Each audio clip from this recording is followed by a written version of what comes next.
Rahmatullahi wa barakatuh. Bismillah wa salatu wa salam ala rasulillah Muhammadin sallallahu alayhi wa sallam wa ala alihi wa ashabihi ajma'in. Amma ba'd, j'espère que vous allez en bonne santé, toujours avec les cours de physiopathologie, dont on va aborder aujourd'hui le cours de la physiopathologie de l'insuffisance respiratoire aiguë et on commence tout de suite sans retarder. D'abord, on va aborder quelques généralités essentielles pour comprendre la suite du cours. Généralité, la physiologie de la respiration. La ventilation ou le mécanique de la ventilation. La ventilation a pour but de renouveler l'air alvéolaire. La ventilation comprend deux phases, l'inspiration et l'expiration. L'inspiration est un phénomène actif avec consommation d'énergie, on a besoin d'énergie, qui commence par la contraction des muscles respiratoires, essentiellement ou principalement le diaphragme, qui est le principal muscle respiratoire, et précisément c'est le principal muscle inspiratoire. Et après l'inspiration, on a l'expiration qui est un phénomène passif dû ou assuré par la propriété élastique des poumons. Je vais vous rappeler sur le mécanisme ventilatoire sur quelques points. D'abord, on a ici les poumons. Comment elle se fait la respiration? D'abord, il y aura une contraction des muscles respiratoires ou bien les muscles inspiratoires. Le principal muscle inspiratoire est le diaphragme. Lorsque celui-là se contracte, il descend en bas. Il a une forme d'une dôme. Lorsqu'il se contracte, il se baisse. Lorsqu'il se baisse, il refoule les organes intra-abdominaux vers le bas, ce qui augmente le diamètre vertical. Les poumons peuvent se baisser. On a ici les côtes. Lorsqu'ils se contractent, il les refoule vers le haut et vers l'externe, ce qui augmente le diamètre antéro-postérieur. Lorsque la cage thoracique augmente de volume, on a ici la pression intrapleurale. La pression intrapleurale au repos est toujours inférieure à la pression atmosphérique. La pression atmosphérique est de 0 atmosphère, alors que la pression intrapleurale est inférieure de la pression atmosphérique ou barométrique de 4 mm mercure. Elle est égale à moins 4 atmosphères. Lorsque la cage thoracique augmente de volume, on a la plèvre pariétale qui est connectée à la cage thoracique par des tendons. Elle va être déplacée dans le sens de la cage thoracique. Et lorsqu'elle va se déplacer, on a le volume intrapleural augmente. Lorsque le volume intrapleural augmente, et donc la pression intrapleurale diminue plus grand que sa valeur normale, elle diminue plus grand.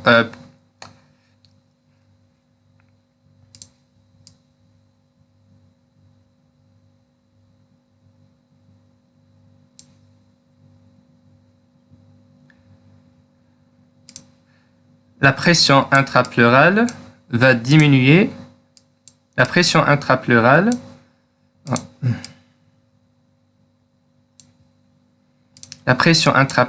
va diminuer davantage. Elle devient plus négative qu'au repos.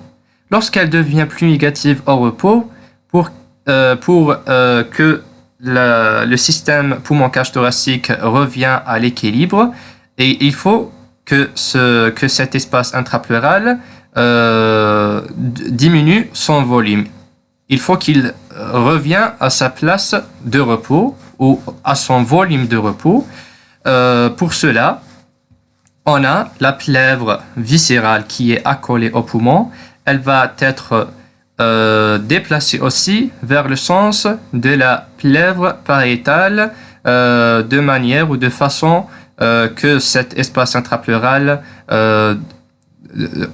diminue de volume et alors augmente sa pression et revient à la pression de repos. Lorsque la plèvre viscérale se déplace vers le sens de la cage thoracique et de la plèvre pariétale, le volume pulmonaire ou le volume intrapulmonaire du parenchyme pulmonaire et le volume intra-alvéolaire augmente parce que les poumons sont dilatés. Lorsque les poumons se dilatent et le volume intrapulmonaire augmente, on a le volume intra-alvéolaire augmente et donc la pression intra-alvéolaire diminue.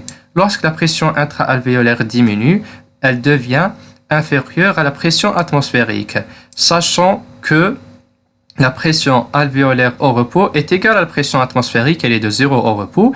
Lorsque les poumons se dilatent à cause de la dilatation ou l'augmentation du volume de la cage thoracique, la pression alvéolaire diminue, elle devient inférieure à la pression atmosphérique. Lorsqu'elle devient inférieure à la pression atmosphérique, il y a apparition des gradients de pression et l'air se déplace de la zone de la pression la plus grande vers la zone de la pression la plus basse. Donc l'air entre dans les alvéoles.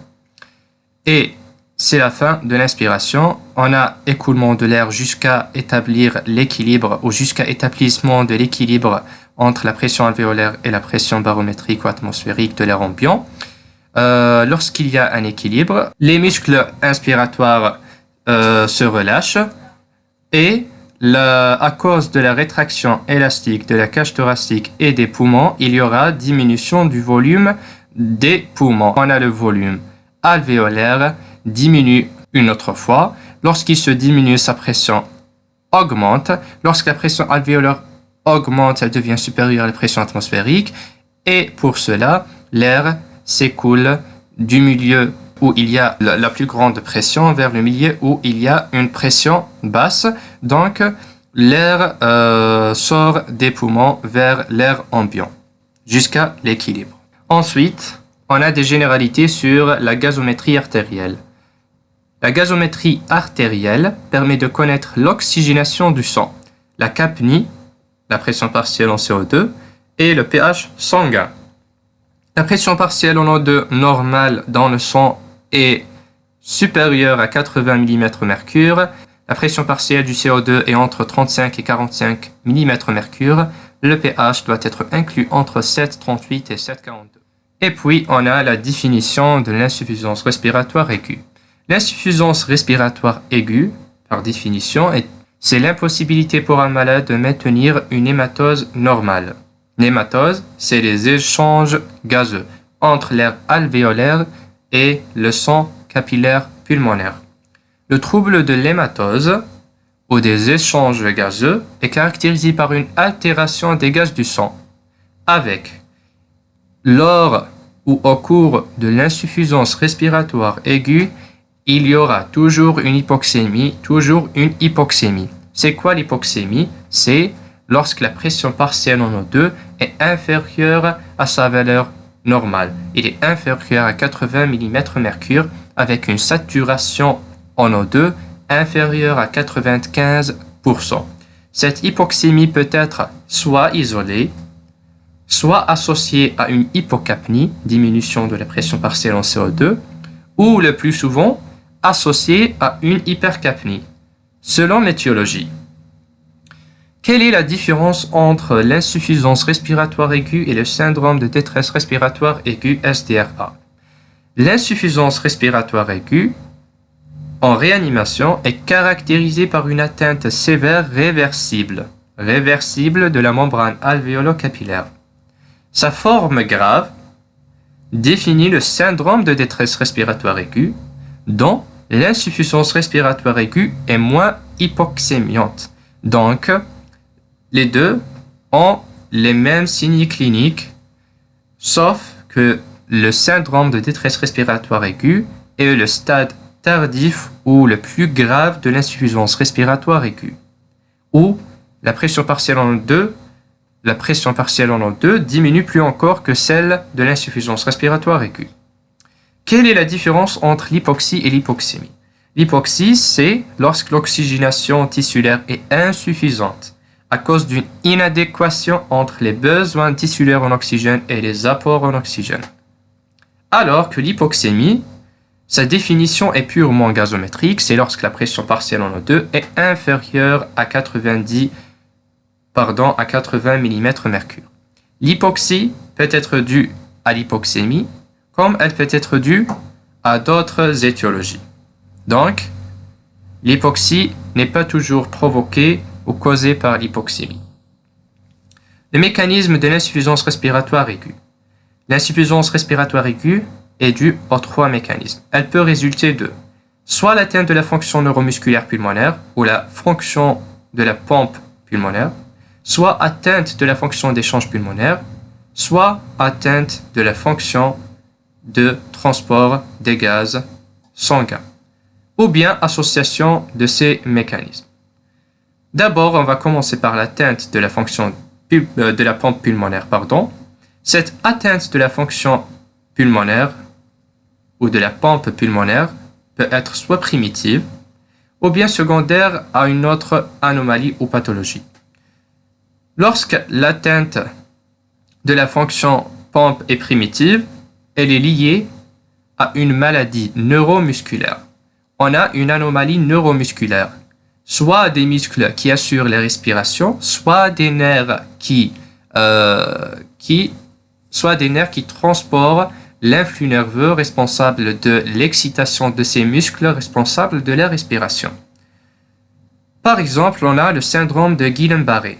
Le syndrome de Guillain-Barré ou bien la polyradiculonévrite aiguë, on aura des auto-anticorps, donc c'est une maladie auto-immune, des auto-anticorps attaquant les nerfs périphériques, qui énervent les muscles respiratoires et tous les autres muscles périphériques, squelettiques. Donc, une atteinte des muscles respiratoires et donc pas d'inspiration, ou bien une inspiration anormale. La myasthénie grave. La myasthénie, c'est la faiblesse musculaire. Elle se produit lorsque les auto-anticorps bloquent les récepteurs cholinergiques de la jonction neuromusculaire. Entre le muscle et le nerf qui l'énerve, il y aura sécrétion ou libération de l'acétylcholine qui se fixe sur ces récepteurs sur le muscle. Lorsque les auto-anticorps bloquent ces récepteurs cholinergiques, il n'y aura pas excitation des muscles et donc pas d'activité musculaire. Ou bien, cette atteinte de la fonction pompe primitive est liée à une intoxication aux psychotropes. C'est quoi les psychotropes? Ce sont des substances qui agissent principalement sur l'état du système nerveux central et surtout sur la conscience avec un effet anxiolytique et hypotonique. Anxiolytique et donc diminue l'anxiété et hypotonique relâche les muscles et diminue le tonus musculaire et agit principalement sur la conscience. Et parmi ces psychotropes, on trouve le benzodiazépine, les barbituriques et le tabac qui est le plus consommé dans le monde. L'atteinte de la fonction pompe secondaire est liée à une fatigue des muscles respiratoires par augmentation du travail respiratoire ou bien work of breathing. Lorsqu'il y aura une augmentation du travail respiratoire, lorsque les muscles travaillent beaucoup, ils se fatiguent et donc cela provoque une anomalie de la fonction pompe. Cette atteinte secondaire de la fonction pompe est due soit lorsque la demande ventilatoire est importante au cours de l'hyperthermie ou de l'effort, au cours de l'exercice physique ou bien lors de l'hyperthermie, la demande ventilatoire augmente et donc le travail respiratoire augmente. En deuxième place, lorsqu'il y a une baisse de la compliance pulmonaire, la compliance c'est la capacité, donc c'est la facilité à laquelle les poumons se dilatent. Est-ce que les poumons se dilatent facilement ou difficilement? Lorsque la compliance est augmentée, les poumons se dilatent facilement. Lorsque la compliance diminue, les poumons se dilatent difficilement. Donc la compliance est égale à la variation du volume sur la variation de pression. La compliance diminue en cas de pneumonie infectieuse, en cas d'œdème pulmonaire, en cas des épanchements pleuraux et les pneumothorax.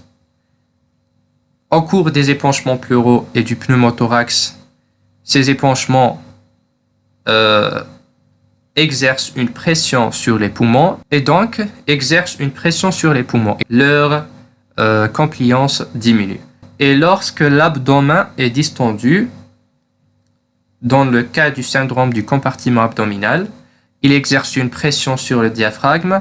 Le diaphragme pousse les poumons et donc les poumons, lorsqu'ils se dilatent, les poumons se dilatent difficilement lors de l'inspiration. Et on a le syndrome de détresse respiratoire néonatale chez les bébés prématurés. Ce syndrome est dû à l'absence de surfactants chez ces bébés prématurés. On sait que le surfactant baisse la tension superficielle des alvéoles. La tension superficielle des alvéoles tend à affaisser les alvéoles et le rôle du surfactant est de baisser cette tension superficielle pour que les alvéoles augmentent de volume facilement et ne se rétractent pas. Chez ces bébés prématurés qui ne présentent pas de surfactant, la tension superficielle est augmentée et donc les alvéoles sont affaissées et la dilatation des poumons lors de l'inspiration devient difficile.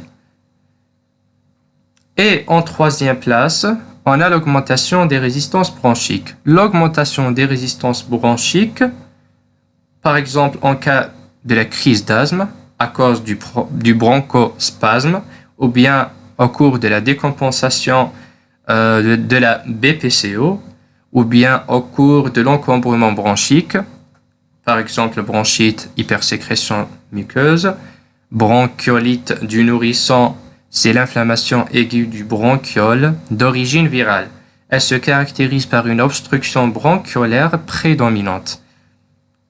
Et à cause des corps étrangers dans les voies aériennes. Toutes ces anomalies provoquent une obstruction bronchique ou bien une augmentation de la résistance bronchique. Lorsque la résistance bronchique à l'écoulement de l'air au cours de l'inspiration augmente, la distension des poumons devient difficile, ce qui provoque l'augmentation du travail des muscles respiratoires.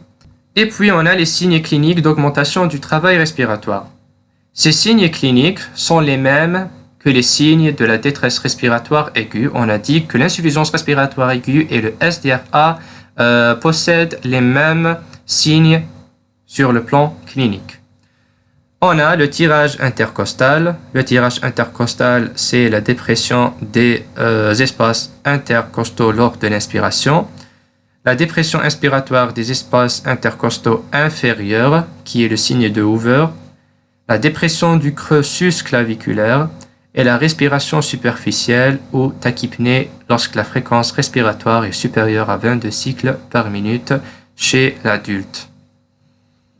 L'atteinte de la fonction, donc on a terminé l'atteinte de la fonction pompe. Elle peut être soit primitive, liée à une maladie neuromusculaire ou bien à une intoxication psychotrope. Elle peut être secondaire, provoquée par secondaire à la fatigue des muscles respiratoires. Cette fatigue des muscles respiratoires cette fatigue des muscles respiratoires par augmentation du travail respiratoire est due soit à l'augmentation de la demande ventilatoire, soit à la baisse de la compliance pulmonaire, soit à l'augmentation des résistances bronchiques. Deuxièmement, on a l'atteinte de la fonction d'échange gazeux ou les échanges gazeux. La conséquence d'une altération des rapports entre la ventilation alvéolaire et la perfusion alvéolaire. Donc, lorsqu'il y a une altération de ce rapport ventilation-superfusion, il y aura une atteinte de la fonction d'échange ou altération des échanges gazeux au niveau alvéolaire. L'altération des rapports réalise soit un effet shunt veineux artériel intrapulmonaire, l'effet shunt veineux artériel intrapulmonaire, soit au contraire un effet espace-mort, soit un trouble de la diffusion. C'est quoi l'effet shunt intrapulmonaire? Il résulte des zones dont la ventilation est faible ou absente par rapport à la perfusion. Comme vous voyez dans cette photo, on a ici la perfusion. La perfusion ici, elle est normale. On a ici le sang veineux et en rouge le sang artériel. La perfusion est normale alors que la ventilation diminue. Dans ce alvéole, la ventilation est diminue et donc les échanges gazeux diminuent et donc le sang veineux ne s'artérialise pas suffisamment. Donc il y a un mélange entre le sang veineux et le sang artériel. C'est ça le shunt intrapulmonaire. Le shunt intrapulmonaire, dans ces zones, les rapports ventilation-perfusion sont inférieurs à 1. Pourquoi? Pouvant aller jusqu'au 0. La ventilation, elle est soit faible par rapport à la perfusion, et donc ce rapport est inférieur à 1, ou bien elle est absente, elle est égale à 0, et donc ce rapport devient 0. Quand est-ce qu'on peut avoir cet effet shunt intrapulmonaire? Exemple, au cours des atélectasies, les pneumopathies,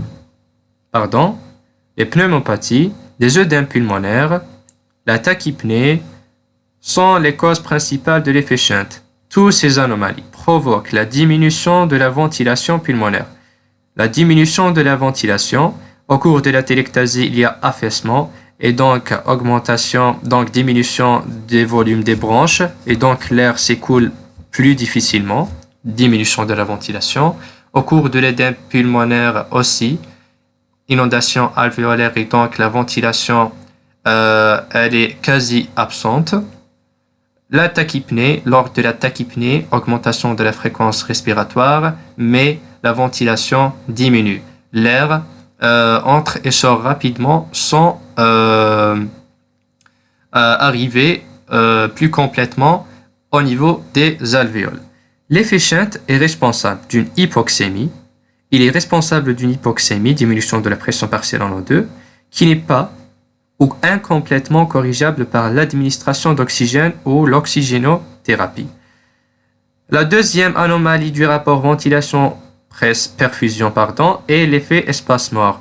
C'est quoi l'espace-mort et c'est quoi l'effet espace-mort? L'espace-mort, on a deux espaces-morts. On a l'espace-mort anatomique, c'est l'espace qui commence au niveau de la bouche et des fosses nasaux jusqu'aux bronchioles. Toute cette zone de transition est appelée espace mort anatomique. Pourquoi? Parce qu'au niveau de cet espace, il n'y aura pas des échanges gazeux. On n'a pas des alvéoles. Et l'espace mort physiologique, c'est au niveau des alvéoles qui ne sont pas perfusés. Les alvéoles qui ne sont pas perfusés, au niveau de ces alvéoles, il n'y aura pas des échanges gazeux et donc un espace mort physiologique. L'effet espace mort résulte des zones qui sont normalement ventilées, mais pas ou peu perfusées. C'est le contraire de l'effet shunt. La ventilation est normale, mais la perfusion, elle est soit diminuée, soit elle est absente. Dans l'effet espace mort, les rapports sont supérieurs à 1, soit pouvant aller jusqu'à l'infini. Quand est-ce qu'on peut avoir cet effet espace mort? Au cours de l'hypovolémie, soit par choc hypovolémique ou bien choc cardiogénique, etc., diminution de la perfusion, l'insuffisance cardiaque, les troubles de la circulation pulmonaire, par exemple par une embolie qui se localise au niveau des artères pulmonaires et donc le débit sanguin n'arrive pas au niveau des alvéoles. Il y a une perfusion absente à cause de l'obstruction des artères pulmonaires. Ces causes sont les causes principales de l'effet espace mort. L'effet espace mort est responsable d'une hypercapnie. Celle-ci peut être masquée par une hyperventilation réactionnelle à l'hypoxémie. Lorsqu'on a une hypercapnie, soit une hypercapnie évidente, soit une hypercapnie masquée. Elle est compensée par une hyperventilation réactionnelle. Vous voyez dans cette photo l'effet espace mort. On a ici l'air inspiré où la ventilation est normale au niveau des alvéoles, alors que ici on a le sang veineux qui arrive des deux côtés. Du côté gauche, la perfusion est normale, des échanges gazeux, et alors le sang s'artérialise. Alors du côté droit, la perfusion est absente à cause d'une obstruction artérielle, par exemple en cas d'embolie pulmonaire, et donc il n'y a pas d'échange gazeux, et donc l'effet espace-mort. Et en troisième place, on a les troubles de la diffusion qui est une altération du rapport, qui provoque une altération du rapport ventilation sur perfusion. Ce trouble de la diffusion résulte des ondes dont la capacité de diffusion de l'oxygène à travers l'interstition pulmonaire ou la membrane alvéolo-capillaire est altérée. La diffusion à travers la membrane alvéolo-capillaire est définie ou conditionnée ou influencée par 6 facteurs. D'abord, le gradient de pression, la pression d'O2 et de CO2.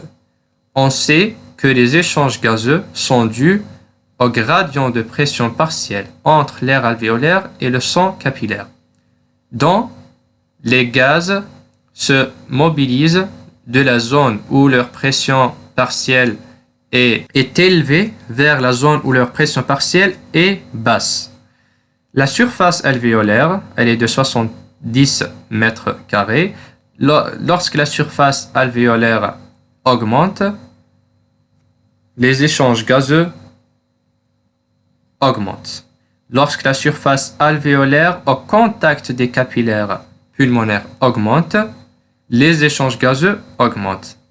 Mais lorsque la surface alvéolaire augmente alors que leur surface de contact avec les capillaires pulmonaires diminue, les échanges gazeux diminuent, comme par exemple en cas d'emphysème.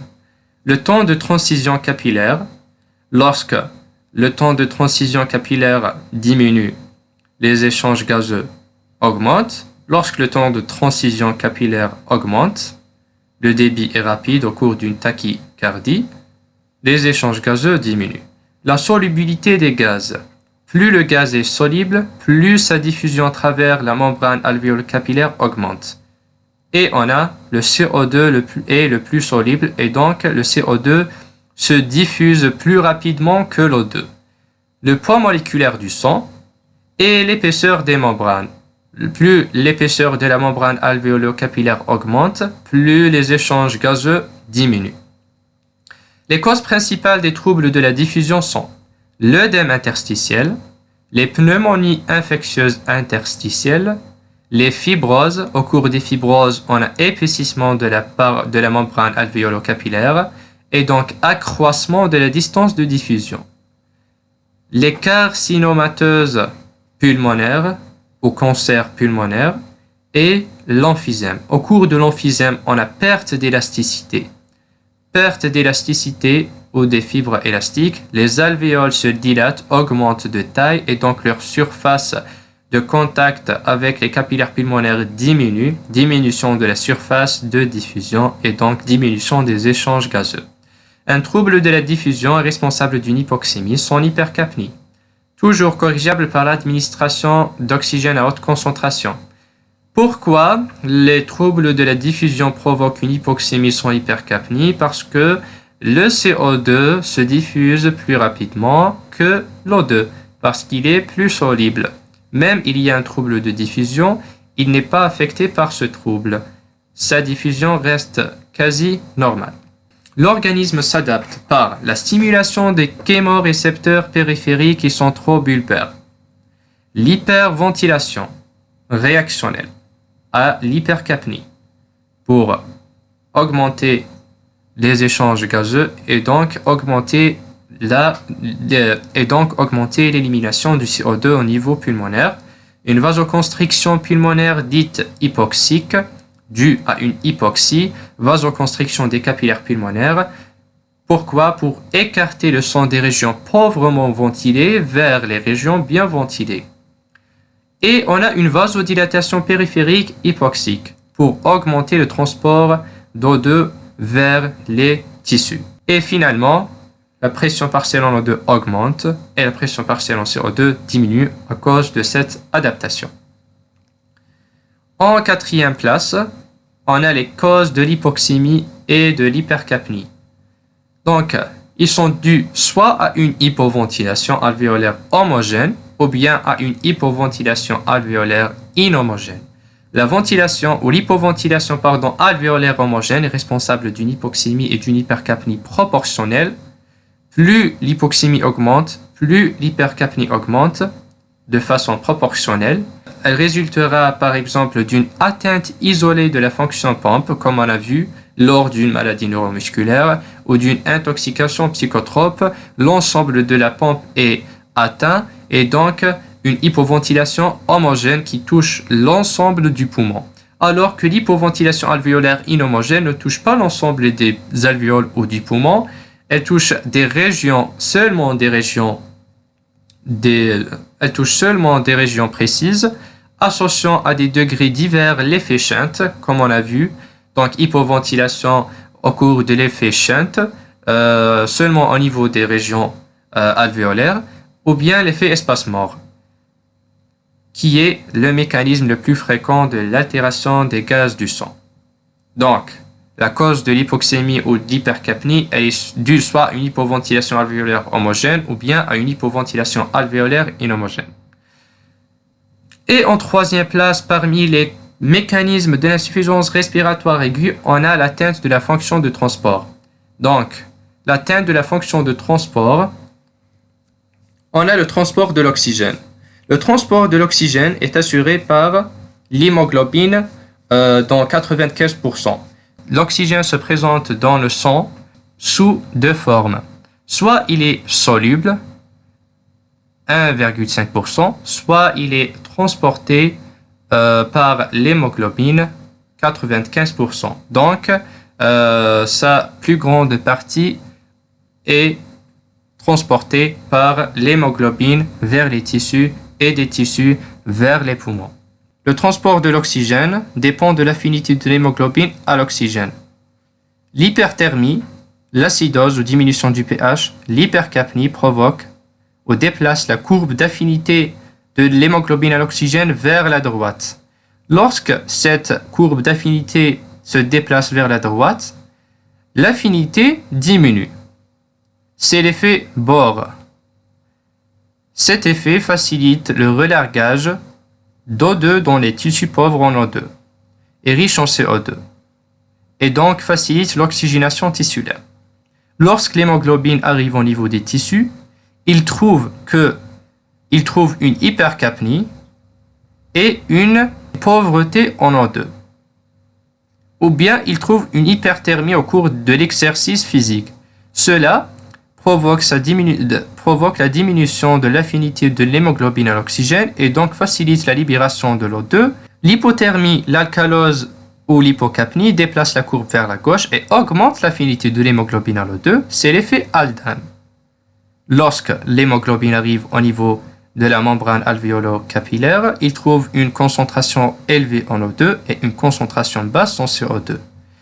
Ces concentrations provoquent ou bien diminuent l'affinité de l'hémoglobine, donc augmente l'affinité. Ces concentrations élevées en O2 au niveau pulmonaire augmentent l'affinité de l'hémoglobine à l'O2 et donc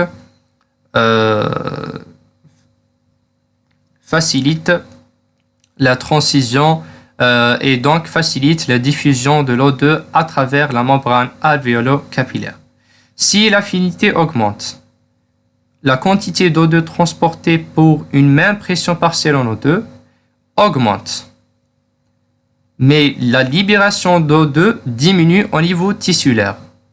La captation de l'O2 au niveau pulmonaire est facilitée. C'est ça l'effet Haldane. L'affinité augmente, la libération ou le relargage d'O2 au niveau tissulaire diminue et sa captation au niveau pulmonaire est facilitée ou augmente. L'affinité au CO2, de l'hémoglobine au CO2. Le CO2 dans le sang se présente sous deux formes, trois formes, pardon. Soit il est soluble, 20%, soit il est transporté par l'hémoglobine, 30%, soit il est transporté sous forme de bicarbonate dans 60%.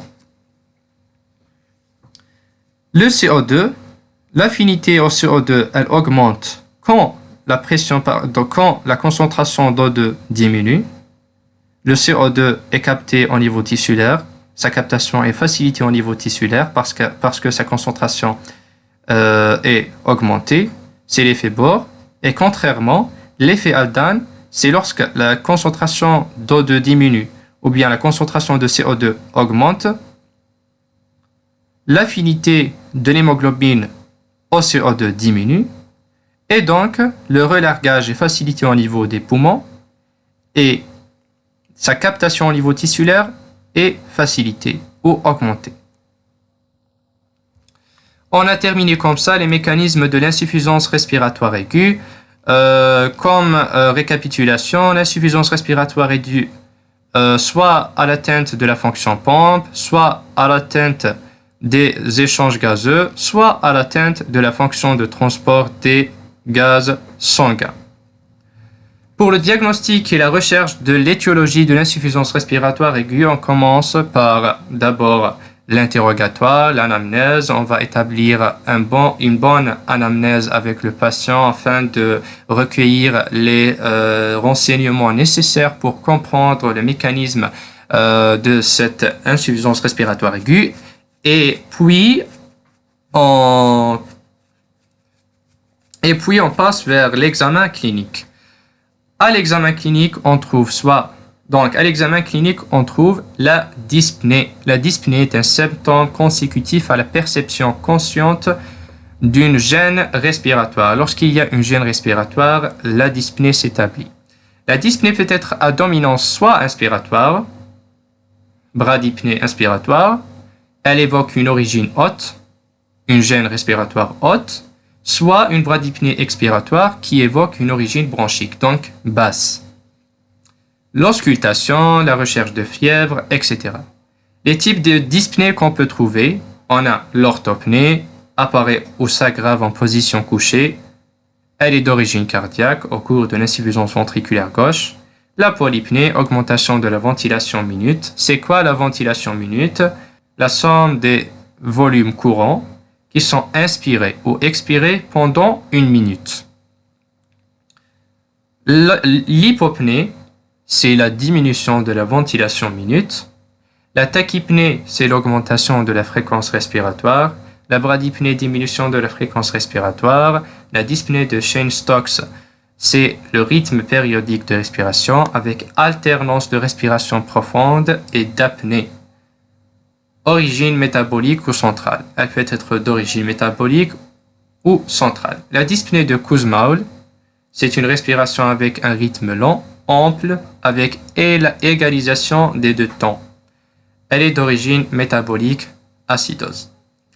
Après la dyspnée, on va rechercher les signes de l'insuffisance respiratoire aiguë qui sont les signes d'hypoxie hypoxémique, d'hypercapnie, d'hypocapnie, et les signes en rapport avec une défaillance viscérale secondaire et les signes en rapport avec la cause de l'insuffisance respiratoire aiguë. D'abord, les signes d'hypoxie hypoxémique. Cette hypoxie hypoxémique se manifeste sur le plan clinique par une diminution de la pression partielle en O2, une dyspnée, polypnée, un tirage, qui est le témoin de l'utilisation des muscles respiratoires accessoires à cause de l'augmentation du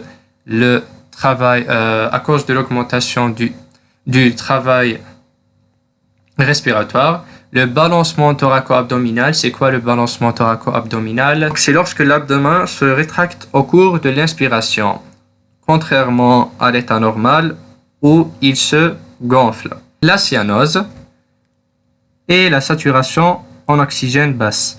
Les signes d'hypercapnie, l'augmentation de la pression partielle en CO2, on a soit des signes neurologiques, des céphalées, des troubles de la conscience, encéphalopathie jusqu'au coma, une hypertension artérielle, les sueurs. Le flapping, c'est quoi le flapping? C'est la chute brutale et de brève durée du tonus des muscles extenseurs de la main. Ceci produit un mouvement rythmique. C'est tout simplement le tremblement des mains. L'hypercrinie, c'est l'hypersécrétion. L'hypercrinie, soit des sueurs, soit de la salive, appelée également hypersialorée ou hypersalivation, soit hypersécrétion muqueuse provoquant un encombrement bronchique. Les signes d'hypocapnie.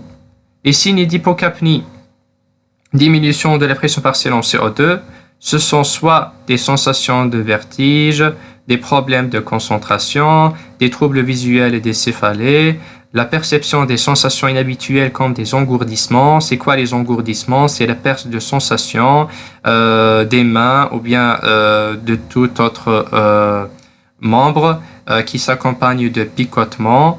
Les picotements sont appelés les fourmillements ou parasthésie. C'est la sensation de picotement. Froideur des extrémités. Donc, on a la froideur des extrémités, la crampe musculaire, les troubles du rythme cardiaque. Les crises de tétanie sont dues à une hyperexcitabilité des muscles. Cette hyperexcitabilité des muscles provoque des crises de contraction musculaire involontaire. Et la majorité de ces signes provoqués par l'hypocapnie peuvent être expliqués par le fait que l'hypocapnie provoque une vasoconstriction périphérique. Par exemple, si on prend par exemple au niveau cérébral, lorsqu'il y a une vasoconstriction des artères ou des vaisseaux cérébraux, il y aura diminution des apports des nutriments et d'autres produits nécessaires au fonctionnement normal du cerveau, et donc on aura des problèmes de concentration, des vertiges, etc. Les signes en rapport avec une défaillance viscérale secondaire. La défaillance viscérale secondaire a une insuffisance respiratoire aiguë. L'insuffisance respiratoire aiguë peut provoquer le cœur ou peut être à l'origine du cœur pulmonaire aigu. Le cœur pulmonaire aigu est causé par... Donc, comment on peut avoir le cœur pulmonaire aigu? Une vasoconstriction pulmonaire hypoxique. Vasoconstriction pulmonaire hypoxique provoque une hypertension artérielle pulmonaire. Cette hypertension artérielle pulmonaire provoque une augmentation de la post-charge du ventricule droit. Cette augmentation de la post-charge provoque une insuffisance cardiaque droite et hypertrophie concentrique du ventricule droit à long terme. C'est ça le cœur pulmonaire aigu. Je vais vous schématiser cette anomalie du cœur pulmonaire aigu pour mieux comprendre. On a ici le cœur et là, on a l'artère pulmonaire. Lorsqu'il y aura une vasoconstriction de l'artère pulmonaire, la post-charge du ventricule droit augmente. Lorsque la post-charge du ventricule droit augmente, il y aura une insuffisance cardiaque droite. Le cœur droit n'arrive pas à pomper une quantité suffisante du sang vers les poumons. Cela provoque une hypertrophie du myocarde du ventricule droit, une hypertrophie concentrique.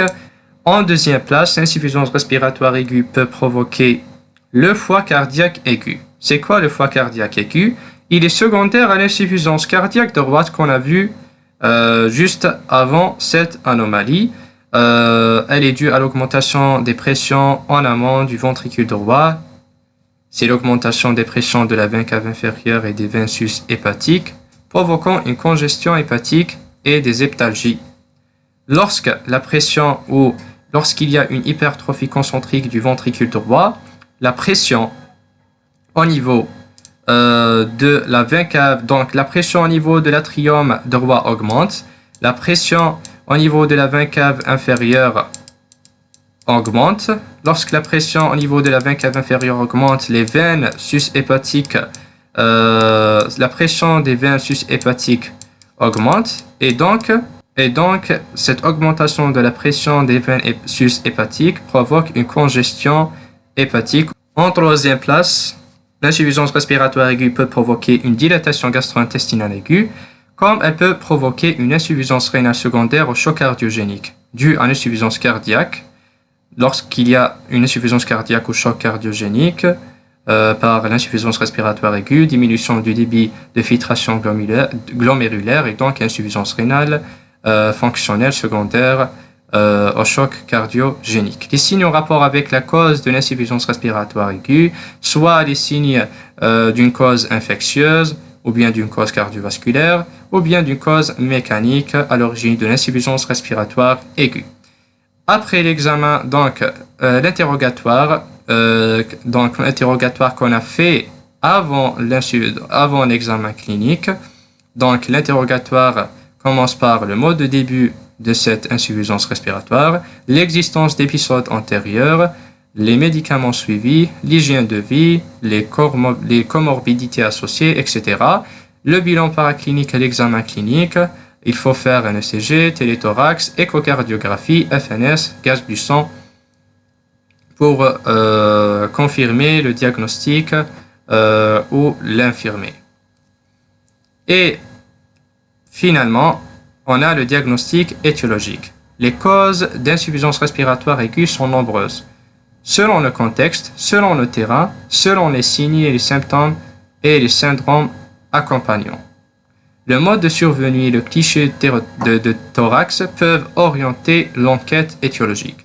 Selon le contexte de l'insuffisance respiratoire aiguë, donc le patient peut être soit traumatique, il oriente vers un volet thoracique. C'est quoi le volet thoracique? Une portion de la paroi thoracique est désolidarisée.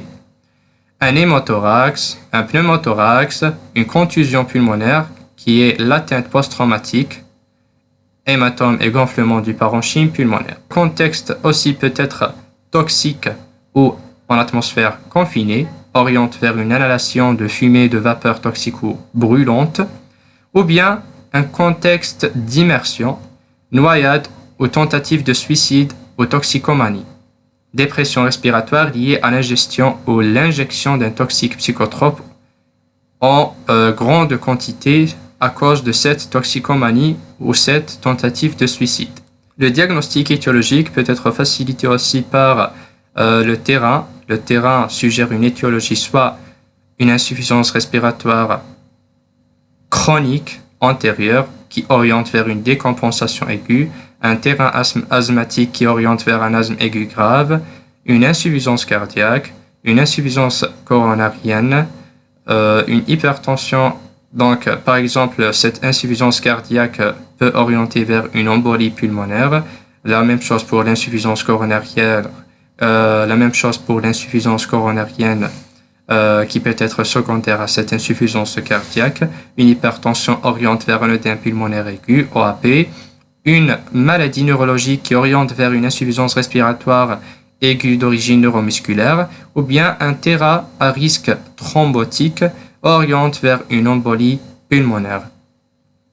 Par exemple, si le patient arrive ou bien avec un antécédent, si le patient a un antécédent d'une phlébite ou une maladie thromboembolique des membres inférieurs, cela oriente vers une embolie pulmonaire qui peut faciliter le diagnostic de l'étiologie de l'insuffisance respiratoire aiguë.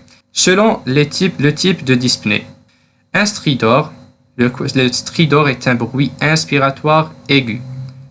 Il est strident, il est dit strident, il est aigu, avec dyspnée inspiratoire, ou bien bradypnée inspiratoire, avec une dysphonie, un trouble de l'intensité du timbre de la voix, avec une dysphagie, une gêne au cours de la déglutition, une hypersalurée ou salivation, évoque une origine haute, due soit à une épiglottite, corps étranger, laryngite sous-glottique, etc. Une orthopnée suggère une origine cardiaque, une dyspnée de Cheyne-Stokes ou de type Kussmaul oriente vers une origine métabolique ou neurologique, et une bradypnée expiratoire évoque un bronchospasme comme en cas de la BPCO ou la crise d'asthme. Et selon les signes accompagnateurs, un syndrome septique ou sepsis oriente vers une pneumopathie, un syndrome douloureux thoracique et un point de côté oriente vers un pneumothorax ou un épanchement pleural abondant, une phlébite suggère une embolie pulmonaire. Donc, L'étiologie ou le diagnostic de l'étiologie de l'insuffisance respiratoire aiguë repose sur le contexte, le terrain, les types de dyspnée et les signes accompagnateurs de l'insuffisance respiratoire aiguë. Les conduites à tenir en face d'une insuffisance respiratoire aiguë, des gestes en urgence, il faut laisser le malade dans la position semi-assise, vérifier la liberté des voies aériennes supérieures, un corps étranger, obstacle laryngé, il faut mettre en place une voie veineuse et une sonde gastrique en raison de la fréquence des dilatations gastriques aiguës secondaires à l'insuffisance respiratoire aiguë, mettre en place une sonde urinaire si la surveillance de la diurèse est indispensable, à cause d'une défaillance cardiaque ou état de choc associé. Et après les gestes en urgence, il faut se concentrer évidemment sur le traitement étiologique et le traitement symptomatique de l'insuffisance respiratoire aiguë, quel que soit primaire ou secondaire. La conclusion, l'insuffisance respiratoire aiguë est l'une des urgences médicales les plus fréquentes et sa physiopathologie est complexe.